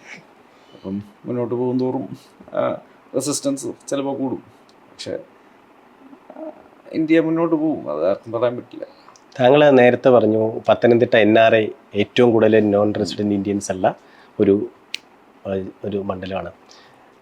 സ്വാഭാവികമായിട്ടും നമ്മുടെ വിദേശകാര്യ പ്രവർത്തനങ്ങൾ ഇപ്പം പ്രതിസന്ധികൾ വരുമ്പോൾ നമ്മുടെ നാട്ടുകാരെ രക്ഷിച്ചു കൊണ്ടിരുന്നതിൽ ഈ സർക്കാരിൻ്റെ ഒരു സ്കില്ല്, ഇന്ത്യൻ പാസ്പോർട്ടിൻ്റെ ഒരു റെസ്പെക്റ്റ് കൂടുന്നതിൻ്റെ ഒരു സാഹചര്യം, ഇതൊക്കെ പത്തനംതിട്ട ജില്ലയിൽ ഈ ക്യാമ്പയിനിങ്ങിനിടയ്ക്ക് അതിൻ്റെ ഒരു ചേഞ്ചും ആൾക്കാർ അതിൻ്റെ ഒരു കമ്മ്യൂണിക്കേഷനും പറയുന്നതായിട്ട് ശ്രദ്ധിച്ചോ? അത്തരത്തിലുള്ളൊരു റെസ്പോൺസ് പക്ഷേ അത് വലിയൊരു ഫാക്ടറാണ്. കാര്യം ഇപ്പം പ്രധാനമന്ത്രി നരേന്ദ്രമോദിജിയുടെ ഏറ്റവും വലിയ അഡ്മയറേഴ്സ് NRIs ആണ്. ഇന്ത്യക്ക് പുറത്തു പോകുമ്പോഴാണ് അവർക്ക് മനസ്സിലാവുന്നത്. രാജ്യത്തിലുമുള്ളവർ അവർ കഴിഞ്ഞ 10 വർഷത്തിൽ ഒരു ഇന്ത്യക്കാരൻ എന്നുള്ളൊരു അവരുടെ ആ മൂല്യം 10 മടങ്ങ് വർദ്ധിച്ചു. ഇന്ന് ഇന്ത്യൻ പാസ്പോർട്ട് മാത്രമല്ല, ഇപ്പോൾ ട്രാവൽ ചെയ്യുമ്പോഴും എല്ലാം ഇപ്പം അവരുടെ ഹെഡ് ഓഫ് ദ സ്റ്റേറ്റ്, ആ രാജ്യത്തിൻ്റെ ഹെഡ് ഓഫ് ദ സ്റ്റേറ്റും ഒക്കെ ആയിട്ടുള്ള പ്രധാനമന്ത്രിയുടെ വ്യക്തിപരമായ ബന്ധം. അതുപോലെ ഇന്ന് ഇന്ത്യ റൈസ് ചെയ്തുകൊണ്ടിരിക്കുന്നതും പല കാരണങ്ങളാൽ ഇപ്പം നമ്മുടെ സിറ്റിസൺസിൻ്റെ സ്റ്റേച്ചറും അതനുസരിച്ച് വർദ്ധിക്കുന്നുണ്ട്. അപ്പം പ്രധാനമന്ത്രി നരേന്ദ്രമോദിജിയുടെ ഏറ്റവും വലിയ സപ്പോർട്ടേഴ്സിലൊന്ന് NRIs തന്നെയാണ്. ഇപ്പം അമേരിക്കയിലും ഓസ്ട്രേലിയയിലും ഒക്കെ പോകുമ്പോൾ പോലും ഓരോ സ്പോർട്ടിംഗ് സ്റ്റേഡിയം നിറഞ്ഞ് കവിയുകയാണ്. അപ്പോൾ ഇതുപോലത്തെ റിസപ്ഷനൊന്നും അവിടുത്തെ രാഷ്ട്രീയക്കാർക്ക് പോലും കാണാറില്ല. അവിടുത്തെ ഏറ്റവും വലിയ സെലിബ്രിറ്റീസിന് പോലും കാണാറില്ല. അതുപോലെ ഒരു പരിവേഷം അദ്ദേഹത്തിന് ലഭിച്ചിട്ടുണ്ട്. അപ്പം അങ്ങനെയുള്ളവർ ഇപ്പം പത്തനംതിട്ടയിലെ ഓരോ വീടിലും ഇതുപോലെ NRIs ആരെങ്കിലും ഒരാളുണ്ട്, ഒന്നിലധികം ഉള്ളത്. അപ്പം അവരെല്ലാം മോദിജിയുടെ വലിയ ആരാധകരാണ്. അവരെല്ലാവരും അവരുടെ റിലേറ്റീവ്സിനെല്ലാം വിളിച്ചിട്ട് നിങ്ങൾ അദ്ദേഹത്തിൻ്റെ സ്ഥാനാർത്ഥിക്ക് വേണ്ടി BJPക്ക് വേണ്ടി വോട്ട് ചെയ്യണമെന്നൊക്കെ എല്ലാവരും ഒരുപാട് പേർ പറയുന്നുണ്ട്. ഞാൻ തന്നെ ഒരുപാട് ഓൺലൈനൊക്കെ ആയിട്ട് പല ഇതുപോലത്തെ NRIs ആയിട്ടുള്ള നമ്മുടെ ഇന്ത്യൻ സംഘടനകളൊക്കെ ആയിട്ട് ഇടയ്ക്ക് ഇൻട്രാക്ട് ചെയ്യാറുണ്ട്. അവരൊക്കെയാണ് നമ്മുടെ ഏറ്റവും വലിയ സപ്പോർട്ട്. അപ്പം പിന്നെ അവരൊക്കെ വികസനം കണ്ടിട്ടുള്ളവരാണ്. അവരൊക്കെ നല്ല ഇതുപോലെയുള്ള ഒരു ഡെവലപ്ഡ് ആയിട്ടുള്ള ഏരിയാസിലൊക്കെ താമസിക്കുന്നവരാണ്.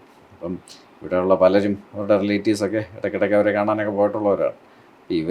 ഇവർക്കും അറിയാം വികസിതമായ സ്ഥലം എങ്ങനെയിരിക്കും, അതുപോലെ ഇതും മറ്റ് സ്ഥലങ്ങളും തമ്മിലുള്ള വ്യത്യാസം. ഇപ്പോൾ ഇന്ത്യയിൽ തന്നെ മറ്റ് പല സംസ്ഥാനങ്ങൾ, ഇപ്പോൾ ഗുജറാത്ത് ഉൾപ്പെടെയുള്ള, മഹാരാഷ്ട്ര ഉൾപ്പെടെയുള്ള പല സ്ഥലങ്ങളിലും പോകുമ്പോൾ അവിടുത്തെ കപ്പാസിറ്റി ആയാലും അവിടുത്തെ ഇൻഫ്രാസ്ട്രക്ചറൽ കപ്പാസിറ്റിയൊക്കെ ഇതിനെ കഴിഞ്ഞും 10 മടങ്ങ് മെച്ചപ്പെട്ടതാണ്. അപ്പോൾ ഇന്ന് നമ്മുടെ നാട്ടുകാരും വെൽ എക്സ്പോസ്ഡാണ് ഈ കാര്യങ്ങളിലെല്ലാം. പിന്നെ ഇതൊക്കെ നടക്കാത്തതിൻ്റെ ഒരു ദുഃഖം ഇന്ത്യക്കാർക്കും മലയാളികൾക്കും ഉണ്ട്. ഇവരും അവസരങ്ങൾ, അതുപോലെ തൊഴിലവസരങ്ങളായാലും അടിസ്ഥാന സൗകര്യങ്ങളായാലും ലോകാത്തര നിലവാരമുള്ള വികസനമായാലും ഇതെല്ലാം ഇവിടുത്തെ ജനങ്ങളും ആഗ്രഹിക്കുന്നു. പക്ഷേ LDFും UDFും മാറി വന്നിട്ടും അവർക്ക് ജനങ്ങളുടെ ആസ്പിറേഷൻ മീറ്റ് ചെയ്യാൻ സാധിച്ചിട്ടില്ല. അപ്പോൾ ഇപ്പം ആദ്യമായിട്ടാണ് ഒരു ലെജിറ്റായിട്ടുള്ളൊരു തേർഡ് ഓപ്ഷൻ, അതും ഇന്ത്യയിൽ എല്ലായിടത്തും പെർഫോം ചെയ്യുന്നൊരു തേർഡ് ഓപ്ഷൻ. ഇപ്പം നമ്മൾ ബാക്കി എല്ലാവരും പറയുന്ന പോലെ എന്തെങ്കിലും ചെയ്യുമെന്ന് കാര്യം കഴിഞ്ഞ 10 വർഷമായിട്ടുള്ള പ്രൂവൺ ട്രാക്ക് റെക്കോർഡാണ്. അതെ. ഇപ്പം സെൻട്രൽ ഗവൺമെൻറ് ആയാലും നമ്മൾ ഭരിക്കുന്ന 18-19 സംസ്ഥാനങ്ങളായാലും പറഞ്ഞ കാര്യങ്ങൾ മാനിഫെസ്റ്റോയിലുണ്ടോ അല്ലെങ്കിൽ നമ്മുടെ നേതാവ് പറഞ്ഞിട്ടുണ്ടോ, അത് നമ്മൾ നടത്തിയിട്ടുണ്ട്. അപ്പോൾ അങ്ങനെ 10 വർഷത്തിൻ്റെ പ്രൂവൺ ട്രാക്ക് റെക്കോർഡുമായിട്ടാണ് നമ്മൾ ഈ 3ാമത്തെ ടേമിന് പോകുന്നത്. അത് കാരണമാണ് നമ്മൾ ഈ പ്രാവശ്യം നമ്മുടെ സ്ലോഗനായിട്ട് തന്നെ നമ്മൾ പറയുന്നത് ഈ നമ്മുടെ ഏറ്റവും വലിയ ശക്തി പ്രധാനമന്ത്രിയുടെ ഗ്യാരണ്ടികളാണ്, മോദിജിയുടെ ഗ്യാരണ്ടികളാണ് നമ്മുടെ ഏറ്റവും വലിയ ശക്തി. നമ്മൾ എന്തെങ്കിലും പറഞ്ഞിട്ടുണ്ടെങ്കിൽ അത് ചെയ്യും. പല സമയത്തും ന്യൂനപക്ഷ പ്രശ്നങ്ങൾ ഉന്നയിക്കുന്ന മുന്നണികളിൽ അതിൽ തന്നെ പക്ഷപാതിത്വം കാണാറുണ്ട്. ന്യൂനപക്ഷം എന്ന് പറയുമ്പോൾ നമുക്കറിയാം, ഇവിടെ ജൈനന്മാർ, സിഖ്, ബുദ്ധ, ക്രിസ്ത്യൻസ്, ഇസ്ലാം, ഇതെല്ലാം ഫലത്തിൽ ന്യൂനപക്ഷങ്ങളാണ്. പക്ഷെ പലപ്പോഴും ന്യൂനപക്ഷം എന്ന് പറയുന്ന സമയത്ത് അതൊരു കമ്മ്യൂണിറ്റി മാത്രമാണെന്നുള്ള രീതിയിലാണ് പല സമയത്തും ഇവിടുത്തെ ഇടതു വലത് മുന്നണികൾ കൈകാര്യം ചെയ്യാറ്. അത് ശ്രദ്ധിച്ചിട്ടുണ്ടോ? ഭാരതീയ ജനതാ പാർട്ടി ഉണ്ടായ സമയം തൊട്ട്, ആ സമയത്തൊക്കെ കോൺഗ്രസ് ഇന്ത്യയിലെ ഏറ്റവും വലിയ പാർട്ടിയായിരുന്നു. പക്ഷെ പാർട്ടി വളരും എന്നുള്ള കാര്യം എല്ലാവർക്കും അറിയായിരുന്നു. അപ്പം അന്ന് തന്നെ ഒരു സിഗ്മ ഉണ്ടാക്കാൻ വേണ്ടി ആൻറ്റി മൈനോറിറ്റി ആണെന്നൊക്കെ ഉള്ളൊരു നറേഷൻ ഉണ്ടാക്കി. പക്ഷെ അടുത്ത കാലങ്ങളിൽ ജനങ്ങൾ അത് പൂർണ്ണമായിട്ടും തള്ളിക്കളയുന്നൊരു സാഹചര്യമാണ് നമ്മൾ കണ്ടത്. കാര്യം ഇപ്പം ഇന്ത്യയിൽ ഒരുപാട് സംസ്ഥാനങ്ങൾ, ഗോവ, അതുപോലെ നോർത്ത് ഈസ്റ്റിലെ 8 സംസ്ഥാനങ്ങളുണ്ട്. അതിലൊക്കെ ഒരുവിധം ഈ പറയുന്ന എല്ലാ സംസ്ഥാനങ്ങളിലും ഈ ക്രിസ്ത്യൻ വിഭാഗം ഒരു മെജോറിറ്റി പോലെയാണ്. ഇപ്പം 30% അല്ലെങ്കിൽ അതിന് മുകളിലൊക്കെ ഒരുവിധം എല്ലായിടത്തും ഉണ്ട്. പക്ഷേ ഇവിടെ എല്ലാം കഴിഞ്ഞ 6-7 വർഷങ്ങളിൽ, ഇപ്പോൾ ഗോവയിൽ നേരത്തെ BJP സർക്കാർ ഉണ്ടാക്കിയിട്ടുണ്ട്. പക്ഷെ മറ്റ് സംസ്ഥാനങ്ങളിലൊക്കെ 6-7 വർഷങ്ങൾക്ക് മുമ്പ് അവിടെ ഒന്നും ഒരു MLA ഒരു MP പോലും ഇല്ലാത്ത സ്ഥലങ്ങളായിരുന്നു. പക്ഷേ ഇന്ന് ഈ 8 സംസ്ഥാനങ്ങളിൽ 7 NDA ഭരിക്കുന്നു, 4 BJP ഒറ്റയ്ക്ക് ഭരിക്കുന്നു, 7 മറ്റ് 3 സഖ്യകക്ഷികളോടൊപ്പം ഭരിക്കുന്നു. ഇതിൻ്റെ അർത്ഥം അവിടെ എല്ലാം ക്രിസ്ത്യൻ സമുദായമായാലും അവരെല്ലാം BJP പൂർണ്ണ വിശ്വാസത്തോടെയാണ് വോട്ട് ചെയ്യുന്നത്. കാരണം മോദിയായിട്ടുള്ള വർക്ക് തന്നെയാണ്. അപ്പോൾ കഴിഞ്ഞ 10 വർഷം പ്രധാനമന്ത്രി നരേന്ദ്രമോദിജി ഈ ആക്ട് ഈസ്റ്റ് പോളിസി കൊണ്ടുവന്നു. അത് കഴിഞ്ഞ് ആ ഏരിയയിൽ ഫുള്ളായിട്ട് ഡെവലപ്മെൻ്റ് ആയിരുന്നു നമ്മുടെ ഫോക്കസ് മുഴുവൻ. ഏകദേശം 6 ലക്ഷം കോടിയിലധികമാണ് അവിടെ ഇൻഫ്രാസ്ട്രക്ചറൽ ഡെവലപ്മെൻറ്റിന് സ്പെൻഡ് ചെയ്തത്. പലപ്പോഴും വർഗീയതയുടെ മരുന്നെന്ന് പറയുന്നത് ഡെവലപ്മെൻ്റ് ആണ്. ഇപ്പം കാശ്മീരിലൊക്കെ ആയാലും ഈ പറയുന്ന പോലെ വർഗീയതയൊന്നും ഇല്ല. കാര്യം ഇപ്പം നോർത്ത് ഈസ്റ്റ് തന്നെ നോക്കിയാൽ, അപ്പം 10 വർഷം മുമ്പ് അവിടെ ഏകദേശം 5-6 സംസ്ഥാനങ്ങളിൽ ഒരു ആംഡ് കോൺഫ്ലിക്റ്റ് നടന്നുകൊണ്ടിരിക്കുകയായിരുന്നു. പക്ഷെ ഇന്ന് ഒരു സംസ്ഥാനം ഒഴിച്ച് ബാക്കിയെല്ലാം പൂർണ്ണമായിട്ടും ശാന്തമാണ്. ഇപ്പം അസാമിലും നാഗാലാൻഡിലും ഒക്കെ അവരുടെ ലാസ്റ്റ് ഈ റെബലിയൻ ചെയ്തുകൊണ്ടിരുന്നവരും കഴിഞ്ഞ 6-12 മാസത്തിനിടയിൽ ആയുധം വെച്ച് കീഴടക്കി. അവിടെ എല്ലാം പൂർണ്ണ സമാധാനമായി. പക്ഷെ പലപ്പോഴും കലാപം മാത്രമേ ഇവിടെ കേരളത്തിൽ റിപ്പോർട്ട് ചെയ്യുള്ളൂ, സമാധാനം റിപ്പോർട്ട് ചെയ്യാറില്ല. അതാണ് വിഷയം. ഇവിടെ ഒരു പർട്ടിക്കുലർ നറേഷൻ ഉണ്ടാക്കാൻ ശ്രമിക്കുന്നു. അതായത് ഇന്നും ഇപ്പോൾ LDF ആയാലും UDF ആയാലും ഇവിടുത്തെ ഒരുവിധം ഇവരെ ചുറ്റിപ്പറ്റി നിൽക്കുന്ന മാധ്യമങ്ങളായാലും ഇവരെല്ലാം അവസാനം ഒരു നാഷണൽ ഇഷ്യൂവിൽ അല്ലെങ്കിൽ ഒരു നാഷണൽ പ്ലാറ്റ്ഫോമിൽ ഇവരെല്ലാം ഒന്നാണ്. ഇവരുടെ നറേഷനും ഒന്നാണ്, ഇവരുടെ സ്റ്റാൻസും ഒന്നാണ്. ഇവരുടെ ലക്ഷ്യം എവിടെയെങ്കിലും BJP വളരരുതെന്നുള്ളൊരു ഇത് മാത്രമേ ഉള്ളൂ ലക്ഷ്യം. അപ്പോൾ അതിനുവേണ്ടി ഇവരൊരു നറേഷൻ ഉണ്ടാക്കും. അതിനുവേണ്ടി ഇവർ പറയുന്നു BJP ആൻറ്റി മൈനോറിറ്റിയാണ്. എവിടെന്നെങ്കിലും ഒരു ഐസൊലേറ്റഡ് ഇൻസിഡൻറ്റ് ഉണ്ടെങ്കിൽ അത് ആളി കത്തിക്കാൻ ശ്രമിക്കും. അതുപോലെ തന്നെ തെറ്റായ നറേഷൻ, ഇപ്പം മണിപ്പൂരിൽ നടക്കുന്നതായാലും അതിന് ഒരുപാട് കാരണങ്ങളുണ്ട്. പക്ഷേ അതൊരു റിലീജിയസ് കോൺഫ്ലിക്റ്റ് അല്ല. പക്ഷേ ഒരു റിലീജിയസ് കോൺഫ്ലിക്റ്റായി മാറ്റാൻ ഇവർ ശ്രമിക്കുന്നു, ഒരുപാട് ശ്രമിക്കുന്നു. പക്ഷെ അതേസമയം കേരളത്തിലേക്ക് വരുവാണെങ്കിൽ, ഇപ്പോൾ കേരളത്തിൽ ഇപ്പം ഒരു മതമൈത്രിയുള്ളൊരു സംസ്ഥാനങ്ങളിലൊന്നാണത്. ഇപ്പം ഈ പത്തനംതിട്ട തന്നെ ആയാലും ഇവിടെ ശബരിമല തന്നെ ഇവിടെ ഉണ്ട്, എരുമേലി ജമാഅത്ത് പള്ളി ഇവിടെ ഉണ്ട്. ഇപ്പം അയ്യപ്പന്മാരും അവിടെ ചെന്ന് തേങ്ങ ഉടച്ചിട്ടാണ് അവർ ശബരിമലയ്ക്ക് പോകുന്നത്. അതുപോലെ പരിമല പള്ളിയുണ്ട് ഇവിടെ. പീസ്ഫുള്ളായിട്ടുള്ളൊരു സ്ഥലമാണ്. പക്ഷേ ഇവിടെയും ചില സാമൂഹ്യ വിരുദ്ധർ അവർ ഇവിടെ വർഗീയത കുത്തിവെക്കാൻ ശ്രമിക്കുന്നു. ഇപ്പം അതിന് ഏറ്റവും വലിയ എക്സാമ്പിളാണ് ഈ പൂഞ്ഞാർ പള്ളിയിൽ നടന്നൊരു വൈദികനെതിരെയുള്ള ആക്രമണം. അതുപോലെ ഏതാനും മാസങ്ങൾക്ക് മുമ്പ് പാലാ ബിഷപ്പിനെ വളഞ്ഞ് ആക്രമിക്കാൻ ശ്രമിച്ച സംഭവം. ഇതൊക്കെ ഈ സമയത്തെല്ലാം ഇവിടെ അതിനെതിരെ ശബ്ദമുയർത്തിയത്, ഇന്ന് ഇവിടെ പ്രോസിക്യൂട്ടഡ് ആയവരുടെ ഒപ്പം നിന്നത് BJP മാത്രമേ ഉള്ളൂ. കാരണം ഇപ്പം പൂഞ്ഞാറിലെ ഈ സംഭവം നടന്നപ്പോഴും LDF ആയാലും UDF ആയാലും അതിനെക്കുറിച്ചൊന്നും പ്രതികരിക്കാൻ തയ്യാറായില്ല. ഇപ്പം ഇവിടെ പത്തനംതിട്ടയിൽ സ്ഥാനാർത്ഥിയായി നിൽക്കുന്ന ഡോക്ടർ തോമസ് ഐസക്, അദ്ദേഹം അവിടെ പള്ളിയിലുള്ളവർ ലഹളം ഉണ്ടാക്കാൻ നോക്കിയെന്നൊക്കെയാണ് പറയുന്നത്. അതായത് വേട്ടക്കാരോടൊപ്പം നിൽക്കുന്നൊരു സമീപനമായിരുന്നു അദ്ദേഹത്തിൻ്റെത്. അത് പ്രീണന രാഷ്ട്രീയത്തിൻ്റെ ഭാഗം തന്നെയാണ്. ശ്രീ ആൻ്റോ ആൻ്റണിയെ കുറിച്ച് മിണ്ടിയേയില്ല. പിന്നെ അദ്ദേഹം പ്രീണന രാഷ്ട്രീയത്തിൻ്റെ ഭാഗമായിട്ട് പാകിസ്ഥാനിൻ്റെ തീവ്രവാദ ശ്രമങ്ങളെ വരെ വിളവൂശാൻ ശ്രമിച്ചൊരു വ്യക്തിയും കൂടെയാണ്. പക്ഷേ അതൊക്കെ ഇപ്പം പാലാ ബിഷപ്പിൻ്റെ കാര്യം വന്നപ്പോഴും അന്നും പ്രശ്നം പരിഹരിക്കാൻ അവിടുത്തെ പ്രോസിക്യൂട്ടഡ് സമൂഹത്തിൻ്റെ കൂടെ നിന്നതും BJP മാത്രമേ ഉള്ളൂ.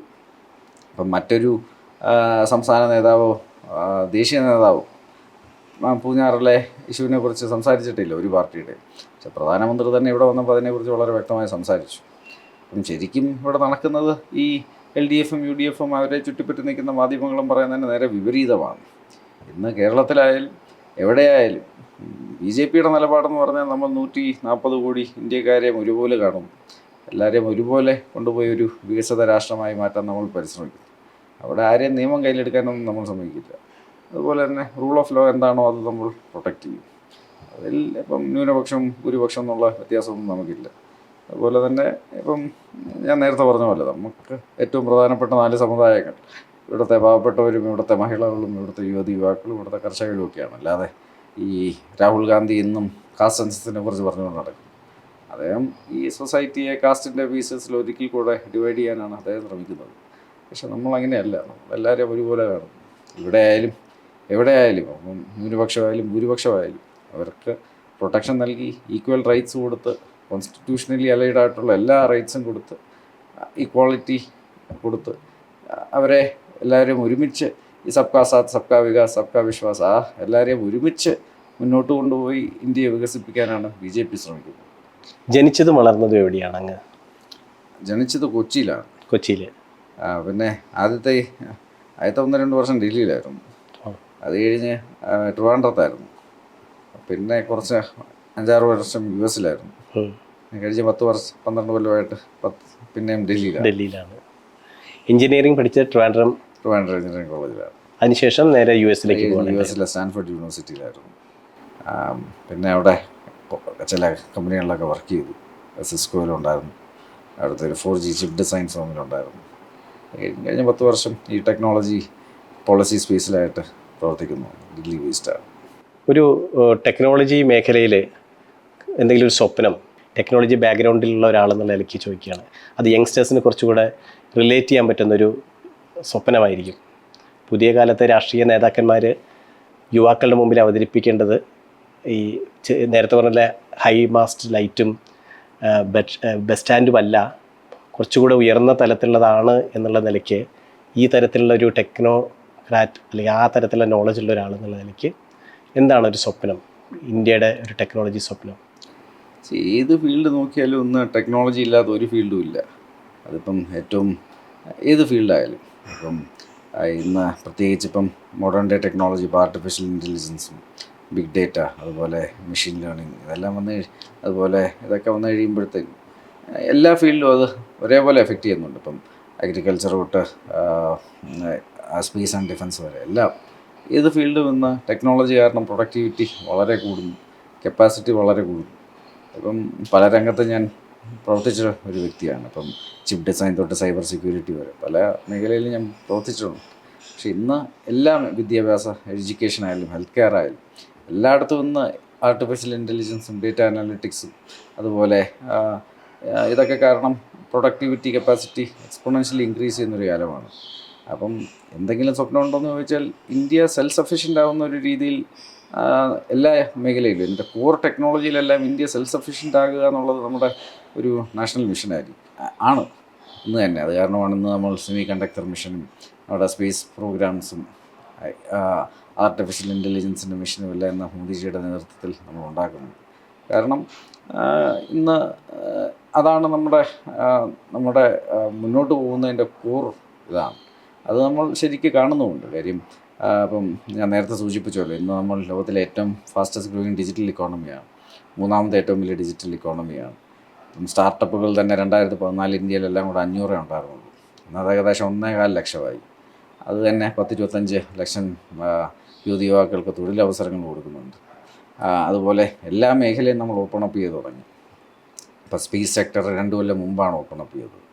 ഇവിടെ ഒരുപാട് ചെറുപ്പക്കാർ ആ സെക്ടറിൽ ഇന്ന് സാറ്റലൈറ്റൊക്കെ അവർ തന്നെ പ്രൈവറ്റ് പ്രോഡക്ട്സ് ഇന്ന് വിക്ഷേപിക്കാൻ തുടങ്ങി.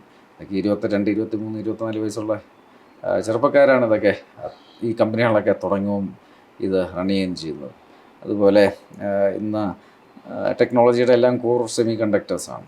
അപ്പം ഇതിൻ്റെ എല്ലാം ഗ്രീനാണെന്ന് പറയാം. അപ്പം ഇതൊക്കെ ഇന്ന് വർഷങ്ങളായിട്ട് നമ്മളെല്ലാം ഇമ്പോർട്ടാണ് ചെയ്യുന്നത്. പക്ഷേ ഇന്ന് അതിലും സെൽഫ് സഫിഷ്യൻസിക്ക് നമ്മൾ ഒരുപാട് പരിശ്രമിക്കുന്നുണ്ട്. ഇങ്ങനെയാണ് ഈ സെമി കണ്ടക്ടർ മിഷൻ തുടങ്ങിയത്. അതുപോലെ ഇപ്പം ഡിഫൻസ് സെക്ടറിലും നമ്മൾ ലോകത്തിലെ 4ാമത്തെ ഏറ്റവും വലിയ മിലിറ്ററി ശക്തിയാണ്. പക്ഷേ കൂറായിട്ടുള്ള പ്രോഡക്റ്റുകളെല്ലാം ഇന്ന് നമ്മൾ വാങ്ങിക്കുമായിരുന്നു. ചില പാർട്ടൊക്കെ ഇവിടെ ഉണ്ടാക്കും. ഇപ്പം എല്ലാം പക്ഷേ ഇന്ന് വലിയ വലിയ സിസ്റ്റംസ് ഒക്കെ ഉണ്ടാക്കി തുടങ്ങി. ഇപ്പം മിസൈൽസും റഡാർസും ഒക്കെ നേരത്തെ ഉണ്ടാക്കുന്നുണ്ട്. പക്ഷേ ഇന്ന് മീഡിയം കോമ്പാക്റ്റ് എയർക്രാഫ്റ്റുകളും ലാർജ് കോമ്പാക്റ്റ് എയർക്രാഫ്റ്റുകളും ഹെലികോപ്റ്ററുകളും എല്ലാം ഇന്നിവിടെ ഉണ്ടാക്കാനുള്ള ഒരു ഇൻറ്റേർണൽ കപ്പാസിറ്റി നമ്മളിന്ന് ഇവിടെ ഇപ്പം കഴിഞ്ഞ കൊല്ലം സ്വന്തമായിട്ടൊരു എയർക്രാഫ്റ്റ് കരിയർ അതും ഇപ്പം ഒരു എൻജിൻ്റെ അമേരിക്കയും ഫ്രാൻസുമായിട്ട് ചേർന്ന് അതിൻ്റെ ഏറ്റവും കോറായിട്ടുള്ള എൻജിൻ്റെ ടെക്നോളജി ട്രാൻസ്ഫർ ഇപ്പോൾ നടന്നുകൊണ്ടിരിക്കുകയാണ്. അതുപോലെ കമ്മ്യൂണിക്കേഷൻ ഫീൽഡിലും 5G 6G ഇതിൻ്റെ എല്ലാം ക്രിട്ടിക്കലായിട്ടുള്ള കോർ ടെക്നോളജി ഇത്രയും ഇപ്പോൾ നമ്മൾ വലിയ കൺസ്യൂമേഴ്സാണ്. അതിൻ്റെ ക്രിട്ടിക്കലായിട്ടുള്ള കോർ ടെക്നോളജി ഇതിനകത്തുനിന്ന് ഉണ്ടാക്കാനുള്ള പരിശ്രമമുണ്ട്. അപ്പം കോറായിട്ടുള്ള സിസ്റ്റംസ് ഏരിയാസ് അല്ല ഇപ്പം ഡിഫൻസ് ആയാലും സ്പേസ് ആയാലും കമ്മ്യൂണിക്കേഷൻ ആയാലും അതുപോലെ ഹെൽത്ത് ഇതിൻ്റെ എല്ലാം ഏറ്റവും ക്രിട്ടിക്കലായിട്ടുള്ള പ്രോഡക്ട്സുകൾ അത് ഇന്ത്യയിൽ തന്നെ ഉണ്ടാക്കിയാലേ നമുക്ക് ആ ഒരു Tier 1 രാജ്യമായി നമുക്ക് മെയിൻറ്റെയിൻ ചെയ്ത് പോകാൻ പറ്റത്തുള്ളൂ. അതിനുള്ള കാര്യങ്ങളാണെന്ന് മോദിജി ചെയ്യുന്നത്. അപ്പോൾ അതിൻ്റെ എല്ലാം അപ്പോൾ അതൊക്കെ അടുത്ത് നിന്ന് കാണാൻ അതൊരു നല്ല എക്സ്പീരിയൻസാണ്.